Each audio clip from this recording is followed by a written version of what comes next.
What is going on, y'all? Welcome back to the Locks DFS MLB breakdown. My name is Narang. I'm from locksdfs.com, and I'll be breaking down this 13-game main slate on DraftKings and FanDuel for Friday, May 24th. Before I get into that, if you guys want to go ahead, leave a like and comment on this video, it would mean a lot to me, and you'll be entered into our free season pass giveaway that those of you who watch these videos, watch this series, know we run the same giveaway every single week where we give away a free season pass. Since it's only baseball going on right now, really, it's a free MLB season pass to anyone who just leaving likes, leaving comments on our videos, and we pick a winner every Monday. So be on the lookout for that. As long as you're leaving likes, leaving comments, your name could be chosen. So with that being said, let's just get into this slate. So it's absolutely loaded as far as pitching options go, but it's one of those slates that's also loaded as far as bats go because there's a lot of really bad pitchers on the slate as well. But as we do on this, we're gonna go ahead and start with my favorite high price point per dollar starting pitcher option, and today that's gonna be Noah Syndergaard. Just an awesome spot for strikeouts and run prevention versus the Detroit Tigers team. That is striking out at, I believe, the seventh highest rate over the last 14 days at 25.5%. They're not taking any walks either. And they have a 53 WRC plus, which I believe puts them dead last by about 20 points. So, best matchup versus the worst hitting team in baseball right now. They're striking out at an insane rate. Noah Syndergaard, guy who hasn't been striking out too many guys this year, just under a K per nine versus both handedness, about 8.85 to both. But he's generating a lot of ground balls, 45% to lefties, 55% to righties, which is of note because the Detroit Tigers lineup is going to come out very right-handed. So definitely like him, and I like the fact that you're not really paying too much of a premium for him, as he's like 1.3K less than the other high-priced guys on the slate. So definitely interested in him there, but since there are a lot of really, really good bats on this, or spots for bats on the slate, you're going to want to have to pitch down or pay down at pitcher somewhere. And for me, that's going to probably be with Drew Pomeranz. It's still a bit early to make that final say, but these guys are projecting 1 and 2 in ownership as far as pitching goes. But it's not an overwhelmingly chalky slate. So even though they're projecting 1 and 2, they're not going to come in as crazy chalk. They'll be chalkier in comparison to the field, but not individually. But anyway, so Drew Pomeranz back from injury last game. Decent numbers on the year. I mean, 4.95 xFIP to righties, 3.86 to lefties isn't great, but he does have good K stuff, just about a K per nine. Just in general, 8.78 to righties, 9.72 to righties.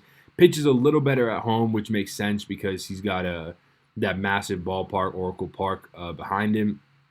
So just sort of a good spot as far as run prevention goes, because you can see that Arizona is projected for a falling team total. They opened at 4-1 since they've dropped to 3.7 with some reverse line movement on San Francisco. 25% of bets on them, yet they moved from plus 125 to plus 119.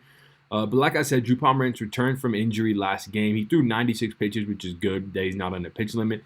He walked a lot of guys and struggled in that matchup, which is definitely an issue with Drew Pomeranz, his walks, but it's encouraging that his velo is sitting at about 93 in that last game, which is about 0.7 higher than his average. So don't think anything's wrong with him as far as physically.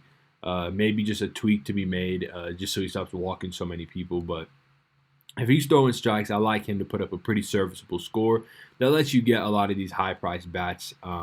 Speaking of which, let's just jump into those bats because there's quite a few spots. I'm going to talk about two of my favorite.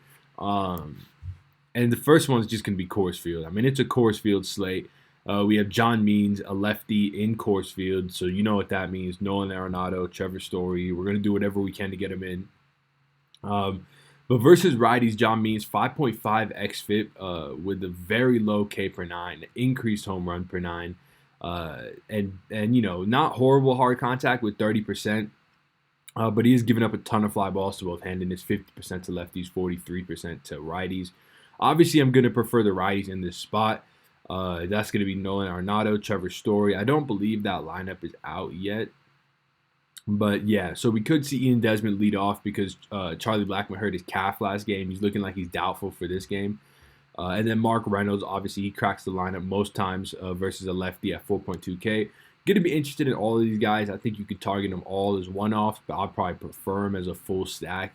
And I do think you could mix in a lefty or two in there because ideally, if this stack goes off, they get into the bullpen fairly early, uh, and and then splits don't really matter. So, going to be really interested here.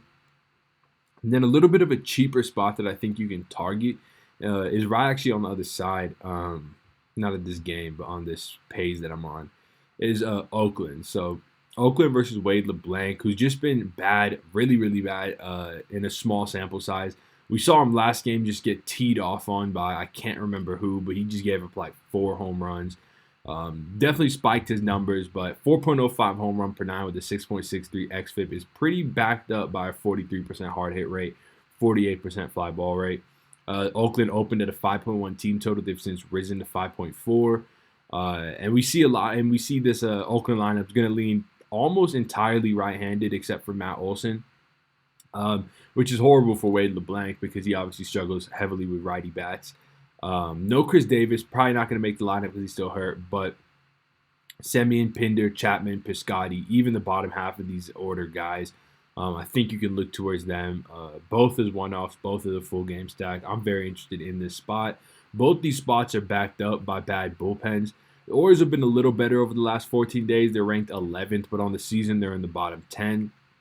And then the Mariners, they've been bad for quite some time now. Their bullpen, they have a 5.12 xFIP over the last 14 days, which is 5th the worst in baseball. So definitely good spots if you can knock out the starter early. Both these teams could definitely put up some fireworks. So with that all being said, guys, thank you so much for checking out this video. I hope you did enjoy. If you did, please do leave a like. Please do leave a comment. It really does mean a lot. If you are interested in getting yourself a pass, locksdfs.com. For that, it's the first page. You'll see you can get a month pass for $40. We just ran or we're currently running our Memorial Day sale, where you can get you can get a season pass for $100, $99.50, I believe.